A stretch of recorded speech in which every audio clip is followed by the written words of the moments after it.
For a moment, imagine that the INDI alliance somehow manages to snatch victory from the BJP in the 2024 Lok Sabha elections. Here's how it may pan out. Sonia Gandhi is delighted at the prospect of her son becoming PM. India's adversaries, including Pak and China, rejoice at having a puppet PM in power, while corrupt dynastic parties are thrilled at the prospect of minting money. Leftists, elitists and Western media hail this as a win for democracy. Meanwhile, weeks pass by with no clarity on who will be the next Prime Minister. After a month, Rahul Gandhi becomes PM based on the Common Minimum Programme and trading off different ministries among parties. TMC's Mamata Banerjee agrees to support the government only if she is made the PM after 2.5 years. Arvind Kejriwal agrees to support the government only if Congress withdraws the liquor policy case against him and makes him PM for 2.5 years. To satisfy all coalition parties, the Congress party announces 10 deputy PMs. Mamata is made a deputy PM and gets the Home Ministry. Rahul Gandhi keeps the Defence Ministry to himself so that he can sign defence deals through middlemen. Akhilesh Yadav is made Deputy PM, handling the Ministry of Drinking Water and Sanitation. Railway Ministry and Animal Husbandry obviously goes to Lalu Prasad Yadav. His son Tejasvi, who didn't even complete schooling, gets the Education Ministry. Uddhav Thackeray becomes the Deputy PM with no portfolio. Shashi Tharoor is given External Affairs and Women and Child Development. Stalin makes his son Udayanithi the CM in Tamil Nadu and becomes the Deputy PM, holding the Ministry of Culture, vowing to eradicate Sanatan Dharma, aligning with Rahul Gandhi's aim to fight Shakti in Hinduism. Meanwhile, Rahul Gandhi goes about undoing the decisions taken by the Modi government from 2014 to 2024. He decriminalizes triple talaq and makes it legal to satisfy his core vote bank. The Citizenship Amendment Act is revoked and a new act that gives citizenship to Rohingyas and illegal Muslim Bangladeshi immigrants is passed to keep the Muslim League Party happy.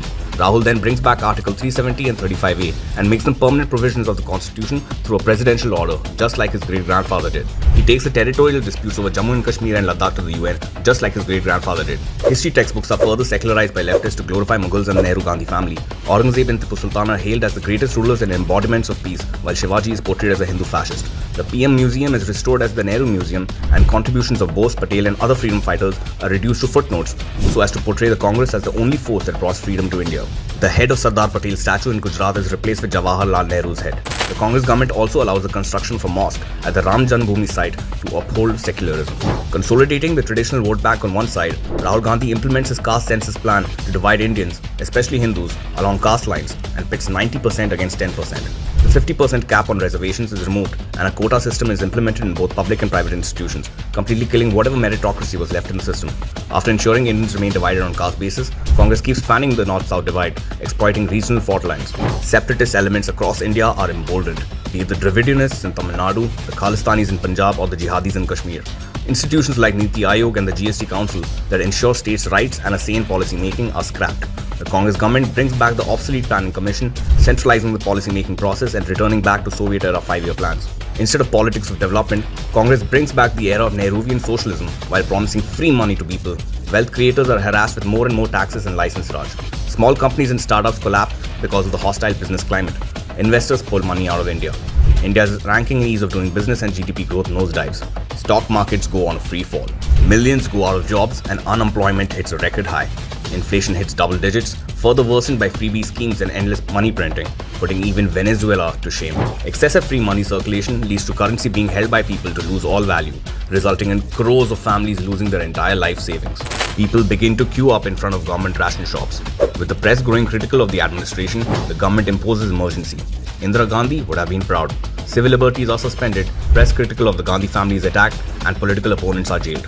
It is 1975 all over again. Taking advantage of the unrest, China pushes itself into Ladakh and Arunachal Pradesh. Northeast India witnesses a rise in insurgency by Maoist groups funded by China. Congress doesn't order the Indian army to take action because of the Congress-China MOU. Instead, Congress agrees to let India become a part of China's Belt and Road Initiative. China builds ports along India's coastline and stations troops there to protect its infrastructure assets. New Delhi is now vulnerable to all external threats from all sides. Unable to bear the stress of the job, Rahul Gandhi goes on a vacation to Thailand. Public anger mounts over the government and anarchy hits the streets. Arvind Kejriwal pulls out of the government and seeks political asylum in the USA. Already a recipient of the Magsaysay Award in 2006, he is now awarded the Nobel Peace Prize. With no decisive leader at the helm, the collision breaks down. The Gandhi family runs away to Italy after messing things up. Mamata enacts a political coup and asserts herself as the PM. Her party hunts down and eliminates every political opponent. She lets more and more illegal Bangladeshis enter India and completely changes the country's demographics, thereby making India a de facto Islamic state whose population then demands Sharia law.